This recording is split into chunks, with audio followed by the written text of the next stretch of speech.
Hey everybody, Roman versus with the Squashfest podcast and my co-host. Finally made it back from the land of terrible tag matches. It's the boy Harm. Facts. All right, so Monday Night we're Raw. gonna be reviewing the first Raw after Saturday night's main event. Oh boy, was this a show! I just thought it was all over the place.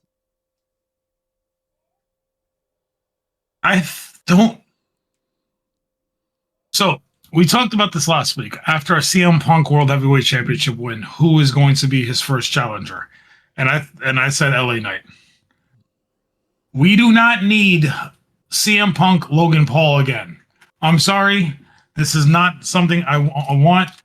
I don't want him on my TV. Why are you on this screen? That's why I'm looking this way. Yeah, I don't want him on the. Sorry, that's the run-in by the new cat. Yeah, no, this was just a bad show. Let's just get into it. I don't need to do the synopsis. By the way, do I look weird to you, or did my daughter mess with my settings on my monitor? You look perfectly fine. Oh, then she changed the color on my monitor. Okay. All right. So the show kicks off. We get our recap of Saturday night. I was gonna say we got a recap of Saturday night main event first, and then we got our new world heavyweight champion come out to the ring. And he's cutting a promo saying he's going to essentially he's going to be a fighting champion. He wants to face there's people he wants to face who have earned his championship opportunities, like AJ Styles, like John Cena, like Finn Balor, and he actually shouted out JD McDonough during this promo. He said, if I'm on my worst night and JD's on his best night, I could lose his championship because JD McDonough is a fantastic wrestler. He says Dominic Mysterio, this dude falls into a category of guys I want to punch in the face, because he's talking about guys he wants to punch in the face. Dominic Mysterio, Braun Breaker, Bronson Reed. And as he's cutting and then he finishes off as basically what I'm saying is, if you want some, come get some. He's interrupted by Logan Paul. Mm-hmm. And immediately Punk is on the mic while Logan Paul is making his entrance. He goes, no, not you. You don't deserve anything. You're not getting a shot. So Paul gets into the ring. He starts talking about how he's, the megastar, how he deserves a championship opportunity. Just doing his Logan Paul's. How he beat AJ Styles. All this stuff. He's just doing his Logan Paul thing. Interrupted by Paul Heyman and the Bronze. They come out, and it was interesting to me because they were talking about how Logan Paul was talking about how he needs to be the front of the line for the first opportunity. Paul Heyman comes out and goes to Bronson Reed first. He goes, the front of the line starts with Bronson Reed because he beat Roman Reigns. And I thought that was interesting.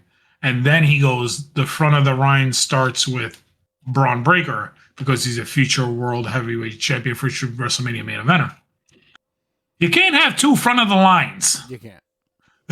Like, one of them is going to be one and one of them is going to be two. But somebody's going to be behind the other one. So is the story of this vision moving forward going to be one of them are eventually going to win the World Heavyweight Champion and the other one's going to be so butthurt that they're not World Heavyweight Champion that they turn on each other?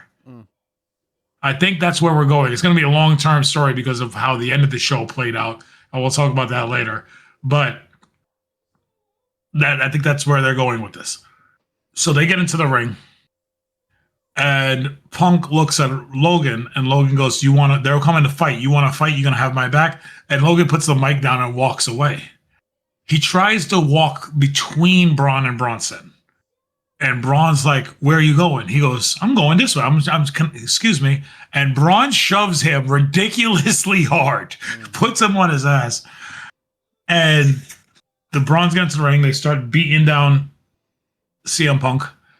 Logan Paul gets into the ring to make the save, which immediately I'm like, oh god, we're not going to be teasing a Logan Paul babyface turn, are we? And They teased it. yeah, they teased it, but yeah, that's how that segment ended. And then later we find out that we're gonna see Punk is walking in the backstage. Jay Uso walks up to him, and Jay Uso basically made him doing a babyface saying, "You're the best in the world. You pushed me. Congratulations." And Punk looks at him. He goes, "Am I talking to the Jay Uso that pushed me to my limit, or am I talking to Little Roman?" And Jay goes, "You're talking to Jay Uso, and I feel bad about what happened to you out there. So if you want it, I have your back tonight." Main event, Jay Uso. Main event, Jay Uso. Whatever. I'm talking to main event, Jay Uso. So if you want it, I'll have your back tonight during and CM Punk goes eat, and then we get the tag match later between Punk and Jay versus Braun and Bronson. Watching that match, and I'll get into it more later, every Raw ends the same, it seems like, where these two guys are just beating people down. Yeah. I mean, it should. I bet it's like rinse, repeat. Okay, I've seen this. Yeah. I've seen him hit a tsunami on Jey Uso every week. Yeah. Like, I don't need this again. Yeah. Give me something different. All right. So we got our first and only singles match of the night. Penta versus El Grande Americano. And to be fair, it was a singles match, but he definitely had help coming to the ring. Yeah, he came out with Rayo and Bravo. Yeah. The fact that we have to say Rayo, just... Yes. And did you hear what they said last night? Bravo No, has because 5 as I was Rs. watching... like, brrr, yes. Oh. Yes. Jesus Christ. This company.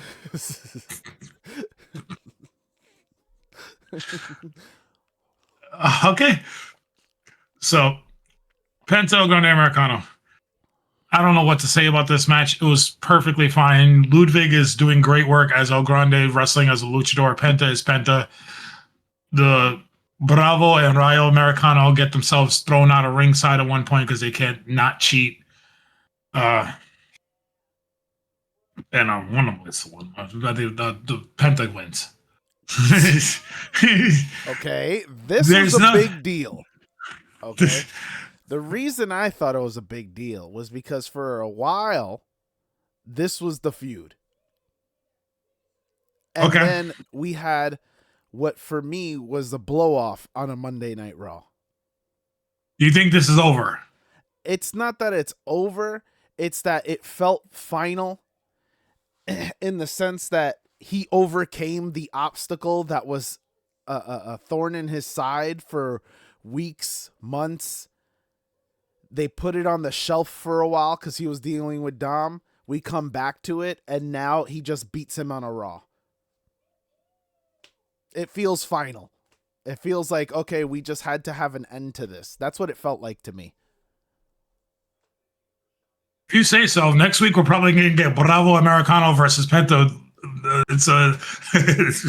I'm just saying, there's nothing for him to do. I understand that. That's why I said I felt like this was supposed to continue or pick up where we left off, and instead he just beats him on a Raw. It felt stupid. Now, if he would have beat Bravo or Rayo, fine, because then I would have been like, okay, he beat Bravo tonight. He has to beat Rayo, and then he has to go after Grande, and that's going to last a few weeks, going back and forth. But no, they just gave him the win. It just felt like that was it. I don't think this is over. I didn't take it from that. I think, unfortunately, I think this is going to continue because what do we do with any of these guys? Dom's going to be getting into a thing with his father again. Yeah. You got AJ and the other guy still tag team champions. We'll get into that later. Yeah, the Dragon Lee still tag team champions. You got Rusev out here. Was he on the show last night? I don't even remember. I don't think so. Yeah, no, I think I just saw Rusev in the John Cena video package and it's blurring my mind.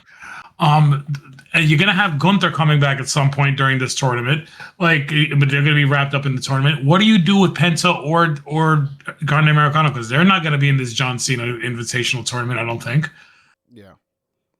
It's like, so we're gonna be getting, maybe next week we get a tag match. Maybe we get a 6-man or an 8-man tag when the New Day come back, and you get New Day and the Americanos against Penta and whoever else they're feuding against. Bring back American Creed brothers, whatever their names are.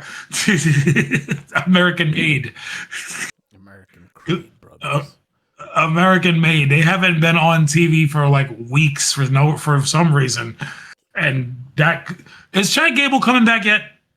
Is he close to being cleared? Not to my knowledge. But again, Rey Mysterio came back sneakily. You call up some people from AAA to team with Penta to take this group down. Bring back Iguana Man and the other one. Pagano? Is that his name? No, La Parka. That isn't the La Parka from WCW. Yeah, that one. Whatever. There's going to be something that they do with the Luchadors versus this group moving forward. I guarantee it. It's not over. I definitely skipped the Stephanie Vaquer match. Stephanie Vaquer and Nikki Bella against Roxanne and Raquel. It's perfectly fine. Nikki's still sloppy. This was sloppy. This was really sloppy, especially the parts where Nikki was in the ring with Roxanne. Like, their timing is just slightly off. Nikki Bella has won one match this year. Okay. Against Chelsea Green. Okay. She has lost every other match. Okay. If there was a match that I would have put money on to say that she would have won, it's a tag match. It would have been this match. Yeah, 100%. And they still lost. Like, she couldn't even win with Stephanie Vaquer's help. No. What are we doing? Well, she talks about that later in the show when she has when Stephanie's trying to walk out because they lost, even though it made no sense. So towards the end, I'm not gonna go move by move, but towards the end, Roxanne hits Pop Rocks on Nikki to get the win for the second week in a row, right? Because the Judgment Day beat Nikki Bella and Stephanie Vaquer this week, we're getting Raquel versus Stephanie next week for the women's championship. Mm-hmm. Neither woman was involved in the pinfall. I agree. That's stupid. So why, if anything, it should be Roxanne versus Stephanie for the championship because she got the win in the match. But because we had those, make sense. Because she pinned Nikki, I understand. Yeah. But at least you can make the argument, hey, I got the pinfall in the match. Mm-hmm. We're getting this match, Raquel versus Stephanie, because of the 2 stare downs that they had in the ring, one last week and one this week. Yeah. That's it. This is the flimsiest booking for a women's championship match. You know Raquel's not going to win. No. Like, I'd actually like it if Raquel won. I love Stephanie. I think she's awesome. But Raquel as a women's champion could be really intriguing for the entirety of the Judgment Day story because you have the other 2 that can't win the titles back. You have this guy doing things on his own, even though he's a babyface in a heel group right now. And then you have little Roxanne Perez, who's smitten with the guy with the porn star mustache and the tattoos. Yep. Like, I think her as champion and a de facto leader, because she's the only, Dom's the de facto leader, but would be interesting. But yeah, no, then we had Nikki in the back when Stephanie's trying to walk out, and Nikki goes, I thought I could come back and I thought I could hang with all of you women, but I guess I can't anymore. And so Stephanie's like, Nikki, don't say that. You need to believe in yourself. You're Nikki. Tú estoy Nikki Bella. You are one of the greats. You're the reason. No, tú eres Nikki Bella. I'm sorry. Estoy is I am, right? Yeah. Okay. Tú eres Nikki Bella. But my bad. I'm trying to do exactly what she said. Because you're one of the greats. You paved the way for us. Again. Shut up. The Nikki I don't Bella. I don't want to hear it. I don't want to hear it. Okay. For that time period, Nikki was the top star. And it was during her time that they started the evolution. So you need to calm down. I'm not saying she pushed it, but for her time period, and you've said it yourself, she was one of the better, besides Natalia, better wrestlers at that time. All right, so she played her role. Stop, stop.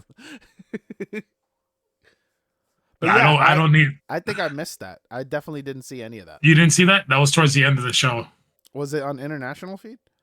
No, because I didn't put my VPN on. I watched it on normal feed. Oh, then I skipped. It was after. It was before the AJ Styles Dragon Lee match. Okay. Right before their entrances, so you were probably fast forwarding again because you don't watch your entrances. I do not. So that's it. Did she quit? No. She looks at Stephanie. She goes, "Thank you. I really needed to hear that." And they hug and blah, blah, blah, blah. And Stephanie walks out. Nikki's going to turn heel on her. I'm sorry. I'm calling it. Nikki's going to turn heel on her. We're going to get Nikki Bella and Stephanie McCur. Because there's no reason for this. I don't need every show to have multiple friends who are just respectful of each other. You got Io and the other one, Rhea, who aren't even on TV right now for some reason. You got these two. You got Charlotte and Alexa, even though they're tag team champions, but you got Charlotte and Alexa on SmackDown. And there was another one on SmackDown. I don't remember. Like, I don't need multiple of the same storyline. We're friends because we're baby faces and I respect you. No, I need people beating people down to win championships. Nikki, you're a Hall of Famer. Reluctantly, you've made plenty of money in your life. You have a successful wine and a podcast business. You should be here trying to get the only things that you couldn't get before. Winning the world championship, maybe winning the Intercontinental Championship. That should be your motivation, not to make friends. Sorry. If you want to go make friends, go sit with your sister and go do a podcast. Okay. Tell us how you really feel. All right. Don't need Nikki Bella on my TV. Oh, wow. I know. Don't. All right. So then we got a promo hyping up the Kabuki Warriors. Mm-hmm. This is just a lot of Asuka talking.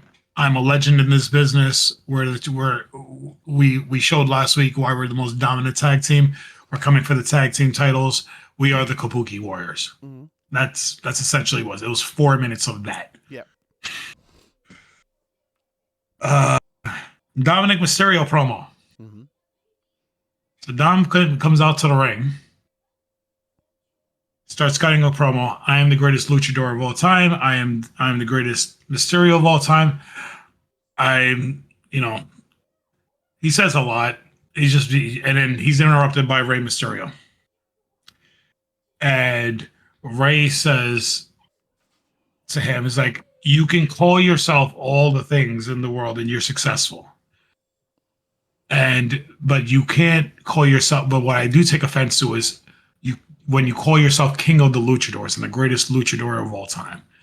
And he spits off names like El Santo, Blue Demon, Eddie Guerrero, and which got the crowd to pop. And Dom does the hilarious thing because they retconned this out of the universe because originally, going back 20 years, Eddie Guerrero in WWE lore is Dominic Mysterio's biological father. They retconned that out of the universe after Eddie's passing because they thought it was disrespectful to the family. Dom says, after he goes, Eddie Guerrero, keep my father's name out of your mouth. Which, I'm sorry, I popped. I'm like, this kid is so good. It's hilarious. And Ray's like, I don't think if Ray knew he was going to say that, Ray played it off perfectly because Ray was taken aback and just rolled his eyes. It was like, what the hell did he just do? I think that was an ad-lib. I think it was. Dom is just so good because it was hilarious. I was just like, Dom is so good.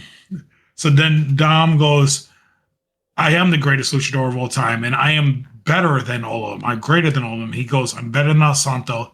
I'm better than Blue Demon. I'm better than Eddie Guerrero. And there's one name No, You did not he said mention. any Guerrero you can name. No, but he also said Eddie Guerrero. But then just got the boost from the crowd, and then Eddie Guerrero you can name because a shot at Chavo, Yeah. and then he goes, "There's one name you didn't say that I'm definitely better than, and that is you, Rey Mysterio." So Rey takes his stuff off. He goes, "You can disrespect me all you want, but I won't let you disrespect Lucha Libre."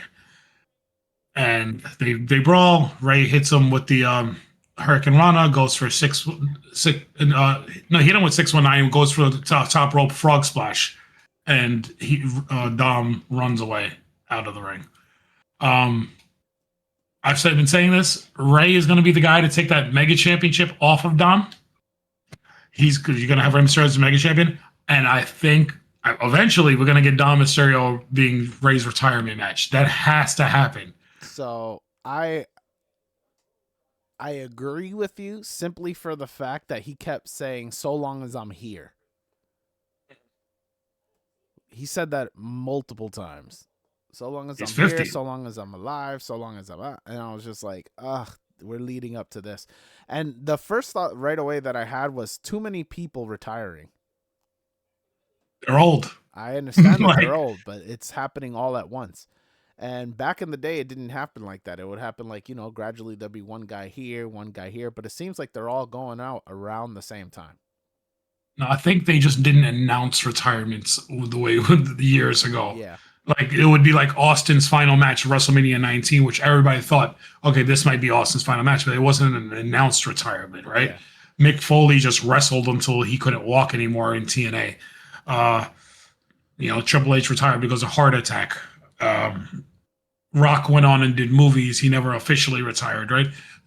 Taker retired and then unretired and then retired again. So it was just they didn't announce retirements. They would wrestle until they couldn't do it anymore. Nowadays, these guys are just like, I've done it for so long, especially the guys who have the longevity on the indie scene. The AJ Styles is. I mean, John Cena's been around since 2002, and has a budding movie career and doing great work with Peacemaker, so he can't be around in WWE forever. But AJ Styles has been wrestling since early 2000s, and a lot of times on the indie scene where his body took a toll. Bryan Danielson, Kevin Owens. I'm assuming Kevin Owens will eventually announce his retirement because his neck is shot, and hopefully he can come back and wrestle. But look like he might be done. Big E just announced his retirement on Stephanie's podcast last week because he said his neck isn't going to be able to allow him to wrestle. So we're getting more announced retirements. Rey Mysterio's been wrestling since he's been 15 years old. Yeah. Like, it's been 35 years of his professional wrestling career. So it feels like we're getting more of it, and it's happening all together, but it's just, they're just WWE is real like, all right, and TKO, they're like, let's monetize these retirements as much as we can. 100%. And I think that's what it is. Which leads me into the segue. We got another promo for the John Cena Retirement Invitational Tour, or whatever it's called. Was it called the Last Time Is Now tournament? Yeah. Okay, I'm never going to remember that. So you got the same promo we got on Saturday night's main event, but then throughout the night we got the ping pong balls to randomize the matches throughout the night, and they announced the first two matches on Raw next week, and it's going to be Sheamus versus Shinsuke and Rusev versus Damian Priest. So you're getting one SmackDown guy versus one Raw guy in each match next week on Raw. Fine, I'm pretty sure both matches will be fun. If they don't do next week Raw and have each of those matches be 20 to 25 minutes and pull up the majority of the show, what are we doing? This tournament, everybody in this, every match in this tournament needs to be great. Yeah. Showcase, it needs to be great.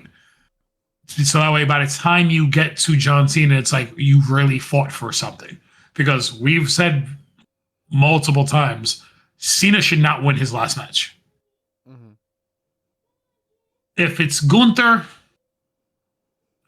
Cena's gonna win over Gunther. Gunther's the guy who can take losses and just be legit. And they bring him back and they love him. If it's a guy like they're putting established names in this tournament, which is not what I wanted when they announced it. I wanted more up and comers to be like, hey, I want to come, I want to beat John Cena to really make a name. Carmelo Hayes is a great name to be in this tournament. Yeah, no. Austin Theory still has not returned. We still have time. He already has a win over John Cena at Mania. He doesn't need to be in this tournament. I don't care. He needs to be in this tournament.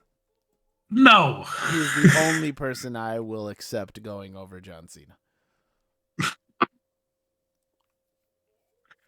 Carmelo Hayes is a great name for this tournament because even if he doesn't win, Carmelo facing Cena in his last match will elevate Carmelo Hayes. That's the type of wrestler needs to be. I'm telling you right now, if Carmelo wins, it's a waste because the Miz is going to screw him over. Probably. The Miz needs to be in this tournament. To say you were going to give him a chance to. Yeah. And if you weren't going to do, like I said, if you weren't going to do whatever, this tournament needs to be filled with guys who Cena had legacy against, right? Rusev is a good name because Rusev and Cena had the 3 matches a few years back before Cena left. There needed to be Miz. Shinsuke and Cena don't have a legacy. Priest and Cena don't have a legacy. Like, there needs to be other guys in this tournament that are like, oh, yeah, Randy Orton should be in this tournament. Because Orton Cena in a final match should be great. That if Punk wasn't world heavyweight champion, Punk could be in this tournament. That's if you weren't going to go. I know, I understand that they had the match at Saudi Arabia. I get it, but still, if you're not going to go young guy to go over Cena, you go guy with a storied history, a guy with a storied history against Cena for his, which is where I'm still calling it. Adam Copeland needs to be in this tournament. All right, we got our Becky Lynch promo. She just runs out, grabs a mic, and stands on the announce desk, and she starts warning Maxine Dupree that she can train all she wants. She can try to become whatever she wants to be, but Becky Lynch is still one of the GOATs in women's wrestling. I'm the greatest of all time, not just me saying it. I'm pissed off, hot husband at home. She hit all the things, and she goes, there's levels to this game. Yeah. And regardless of what you do, you brought yourself to you put yourself to my level, or you're trying to get to my level and you'll never get there. Welcome to the big time. And she slams the microphone. Becky as an unhinged heel is interesting. It's that she's good on the mic. She's fine. She's a really good wrestler. How many times can we beat Maxine Dupree before this story is over? Because Maxine's not winning this title.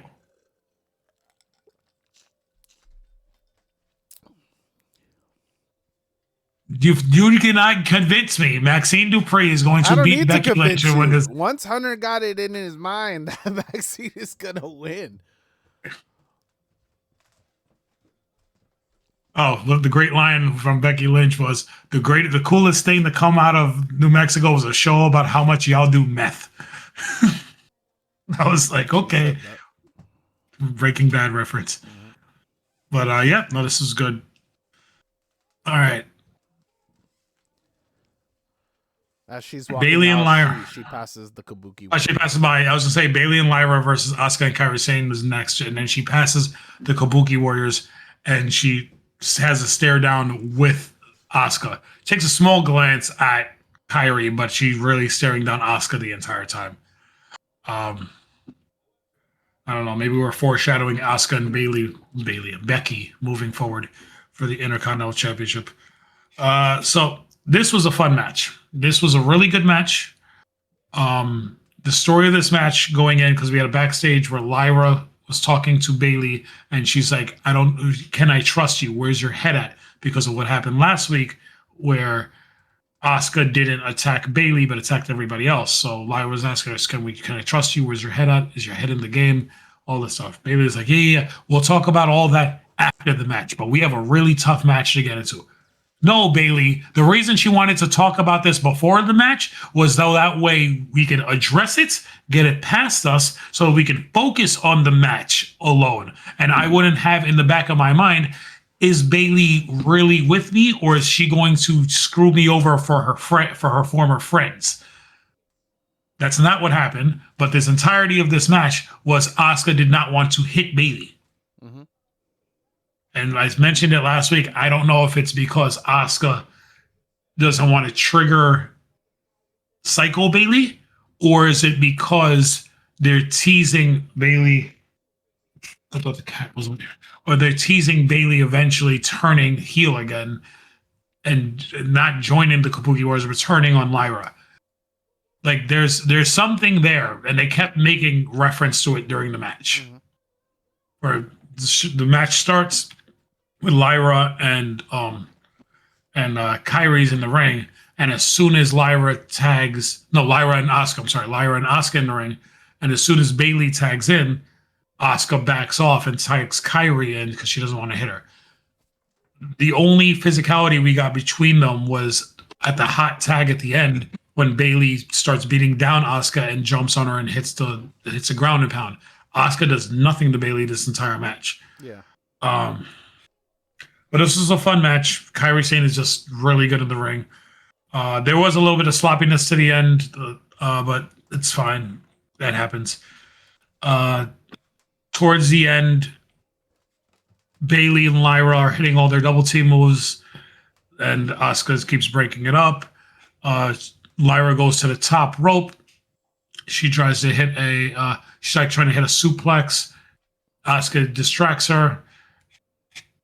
Kairi hits a double stomp. Bayley breaks it up. And then Lyra is the legal person with Kairi. With Asuka, because she hit the blind tag. Bayley knocks Asuka off. I'm sorry, I keep doing this. Bayley knocks Kairi off the apron, but from the Kabuki Warriors side of the ring. So Asuka knocked Bayley off the apron, or pushed Lyra into Bayley and then hit the Asuka lock for the win. That's how it ended. Because she pushed Lyra in and then hit the Asuka lock, and then Lyra tapped out. Lyra tried to do a move off the top rope, and then she fell into the Asuka lock.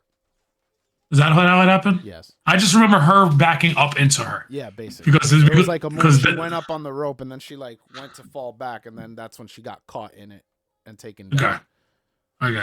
But that is after. The most interesting part about this match was what happened after, which is when Charlotte and Alexa run to the ring, and for some goddamn reason, the stupidest part, literally they're running down the ring, and the camera pans so you can see that these two got out of the ring. Asuka and Kairi got out of the ring to avoid them about half an hour before they actually hit the ring. So at any moment, they could have just pivoted around and then... No, they went directly into the ring. Yeah, they went directly into the ring, knowing that they full well that they were not going to engage. That was so stupid to me. I was livid. I was so livid. I was like, what was the point in them coming in? This looks stupid. They're baby faces. They were baby faces. I don't think they were there to engage. I think they were there to make the save for Lyra and Bayley, because they didn't start a beatdown. But they were just like standing over them and just like teasing and whatever. So what? So the tag champions need to stop it. The tag champions need to come out and make the save before the beatdown happens. Stop it. That was so dumb. I'm just trying to make sense of it, because then they stand in the ring, they hold the titles up over them while Lyra and Bayley are like cuddling in the corner. Yeah. And then, the invisible wall happens, and Asuka and Kairi are just like out there dancing, and Kairi is like, and I'm just like, what is happening? What are they doing? But yeah, so again, we talked about this last week. Someone in production or someone in the direction meetings remember that there's a tag division that there needs to be because there was 4 tag matches on this show. We go into the World Tag Team Championship match between AJ Styles and Dragon Lee versus the Judgment Day. So before this, there was a backstage with the Judgment Day. The Irish guys, Finn and JD, they don't have a name. The Irish guys, Finn and JD are talking. They're trying to strategize, and Roxanne and Raquel walk in. They're celebrating their win. Roxanne goes, next week, Raquel has a championship match against Stephanie. We're going to bring the title back to the Judgment Day. Dom walks in. Dom walks, did you see what happened out there? And he's like, he's back. I can't believe he's back. And he put his hands on me again. And he looks at Finn. He goes, where were you guys? Why weren't you out there to help me? And Finn's like, we weren't invited to your celebration. You wanted to go out there and do and have all of it for yourself. You wanted all the glory for yourself. But now we have to go out there and win back our tag team championships. So they leave. Dom says something. Raquel goes, it is kind of your fault they lost the tag team titles. And Dom says, should I go help? Dom says, should I help them? And Raquel goes, no. And Roxanne goes, hold on, let me talk to him. She pulls and sits Dom down. And she goes, you need to be the bigger man, Dom, because you're the only one who can be. Regardless of what they say, they need you out there to win the tag team championships. So they go out there and be the bigger man and bring the gold back. And Dom's like, you know what? You're right. So he leaves. He goes out there. He must have taken the scenic route because he didn't get there by the time they were out to the ring. He waited till after commercial break. Yep.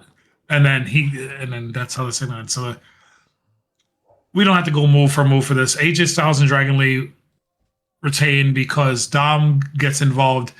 They try to cheat with a double stomp, a coup de grace, while JD's holding. It goes AJ, and AJ moves, so he hits JD with Finn accidentally hits JD with the coup de grace. Finn tells Dom to hit AJ with the belt. He goes to hit him with the belt. The ref catches him. Sheamus comes out. Sheamus attacks Dom. JD sees what's going on. He goes to the corner. AJ runs in. He hits him with one boot to stop him. JD props himself onto the top rope. He goes for another boot. AJ catches him and pulls him off into a seamless Styles Clash for the win. So we got AJ and Dragon Lee. I'm looking at a picture of him and I'm like, what is this guy's name? AJ and Dragon Lee retain the tag team championships. According to Joe Tessitore, we did get a tag team name for them. They are Phenomenal Lee.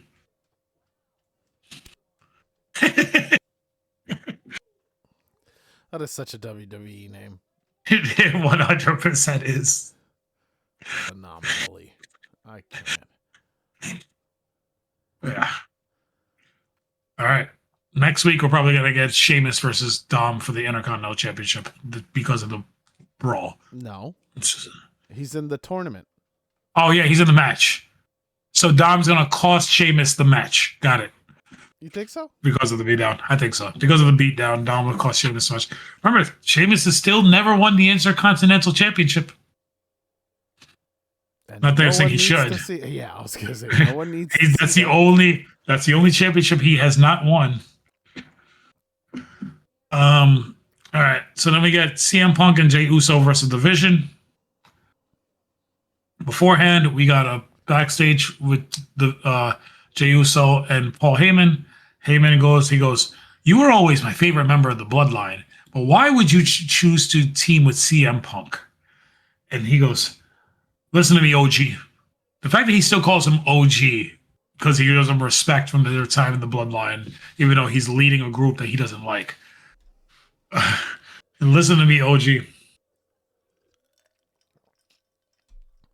I forget what Jay says because I blanked out. It's Jey Uso. He goes, I respect CM Punk. So basically, it ends with Paul Heyman saying, we are the Vision. And you used to be every week. Do you trust the Vision? No. SmackDown. Do you believe in the Vision? No, SmackDown. Every single week. He goes, but this new version of the Vision? No, they don't. They smack you down at the door. And he goes, I respect you because you seem to have a vision of your future. So Paul Heyman is doing this weird thing where they're teasing potential third members of this group. Last week he kind of did it with LA Knight. This week they did it with Jey Uso, and later on they do it with somebody else. And I don't think he fits with them at all. But we'll see. But what did Jey Uso say? Because I'm blanking on everything Jey Uso said. I know he was working out with a weight band. I got nothing. I skipped it apparently. This is what he said. He said, because he said Heyman tells him, he's like, what would Roman think about you teaming with CM Punk? And he goes, I don't give a damn what Roman says, which was just a callback to me to when he says, I don't give a damn what the tribal chief. Yeah. So he goes, I don't give a damn what Roman says. I don't give a damn what Jimmy says. I don't give a damn what anybody's mama says. I only care what Jey Uso says moving forward. And that's when Heyman said, I see you have a vision for where you want to be for the future. That's why it's just like, I can't with Jey Uso sometimes.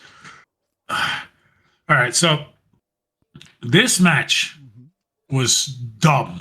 Yes. This was no reason for this match. No. I get it. This was, I zoned in and out during this match because it was just the baby faces getting beat down most of the match. They're fighting. And towards the end, everybody just starts brawling on the outside and it ends in a double count out. Yep. So everybody's so angry at each other that they don't care about the win. They don't care about anything. Fine, whatever. They brawl to the outside. CM Punk clears the announce desk. Jay tells him, I'm going to go up top. I'm going to go up top. And he goes to go to the top, but he's gingerly walking real slow. And you can see they go to the drone angle and you can see Braun Breaker running around. He hits the super spear on Jay. Mm-hmm. Punk goes to attack Braun Breaker. They beat him down. They throw him into the ring. They go for the spear on. It was on Jay. They hit a spear on Jay in the ring, but they go to take out Punk, and then Logan Paul hits the ring, and Logan Paul puts the brass knucks on, and I'm thinking to myself, oh, he put the brass knucks on, he's gonna punch Punk, yeah. But they teased a baby face turn for Logan Paul all night, because he had made the save earlier in the show, and then he came out again.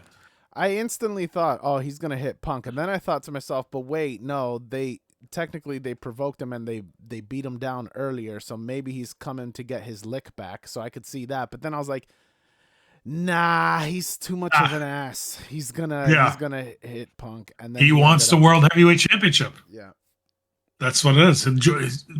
Aligning with Punk to take down the bronze doesn't get Logan Paul what he wants. This is the world title. So punching Punk, knocking him out. And then Heyman are holding the bronze back, and he steps forward, and Heyman and Logan Paul are face to face. And I'm immediately saying, oh God, they're going to tease putting Paul into this group. They're going to tease putting him in the Vision as a third guy. And so he takes off the brass knucks, and almost like a tribute, like you would go to, like, have you ever seen the Godfather movie? You have to bring the Godfather the gift on the day of his daughter's wedding. Yeah. So he hands the brass knucks over to Paul Heyman as the show goes off the air. So my question is, do we actually get Logan Paul with the Vision moving forward? I don't know, but I would hate that. I would hate it because you'd have another obnoxious prick in this thing. Logan Paul could easily step in and be the Seth Rollins of this group, and I'm not talking about be the leader of the group, but be the guy who comes in and his sole job is to get on the mic and cut promos and get under people's skin. Yeah. That's the role he would fit into the Vision. Because if he would join this group, he's number 3 in the pecking order, in my opinion. 100%. It's Braun, Bronson, Logan. But if they put him there, I think WWE would want to try to force him to be front and center because of, the following that Logan Paul has of people younger than us who actually like Logan Paul for some stupid reason. I don't know. But yeah, no. That was Monday Night Raw. This was like I said, this was when I saw the card, I'm like, this is nothing but tags. I can't with this. This is SmackDown 4 months ago all over again. Like, we don't need this many tag matches. I've been saying it for weeks. They keep remembering. Oh god. Somebody had it in there. We got tag teams. Oh snap! Let's use them. All. We got tag teams, and now we got this John Cena Invitational last time is now tournament. Like, oh my god. It's gonna take all of the singles titles off the board for the next month.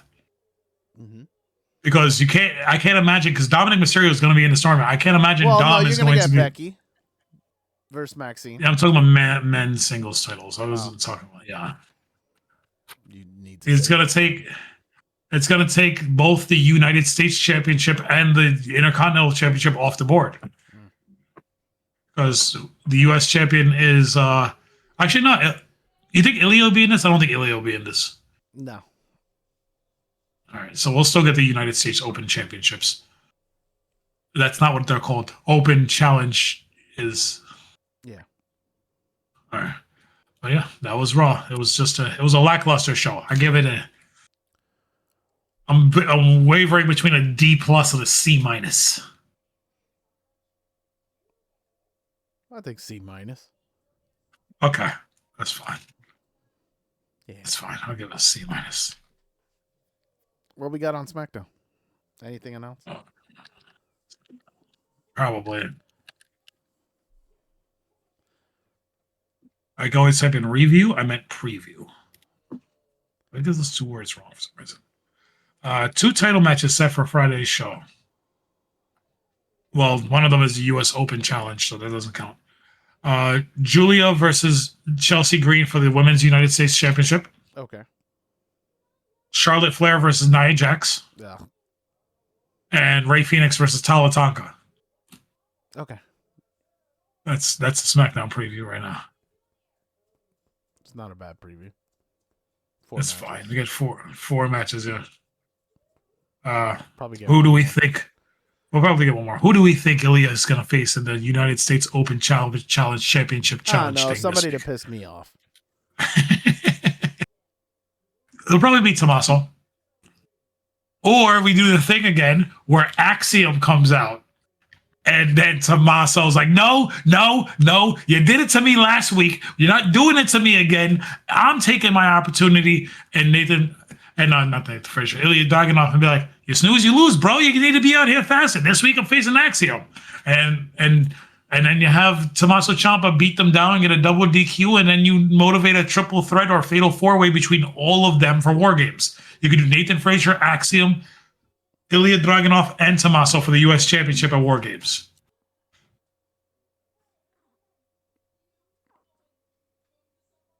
It's one way to make sure we don't get DIY as a tag team on SmackDown. I understand that, but I'm just saying that's just one heel versus 3 faces. I don't like it.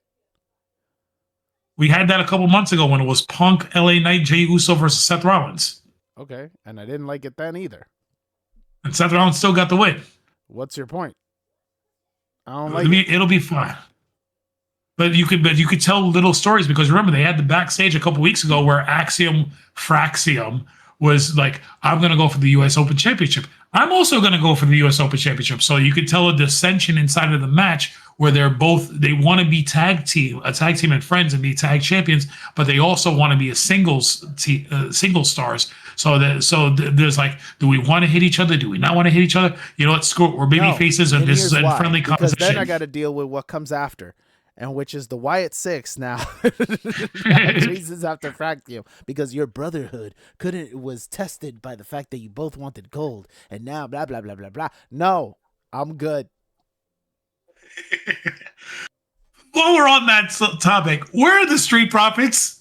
Where have they been? They haven't been on since they lost to the Wyatts. Yeah, you're right. Oh, and also we can add Tama Tonga into the mix because Tama Tonga was holding the United States Championship on SmackDown before he handed it back to Ilya, and then he goes, "Yay!" That is true.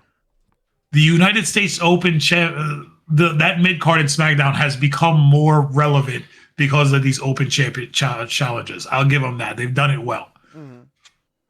Because if there's one guy, I would have said a Solo should go for that U.S. Championship again.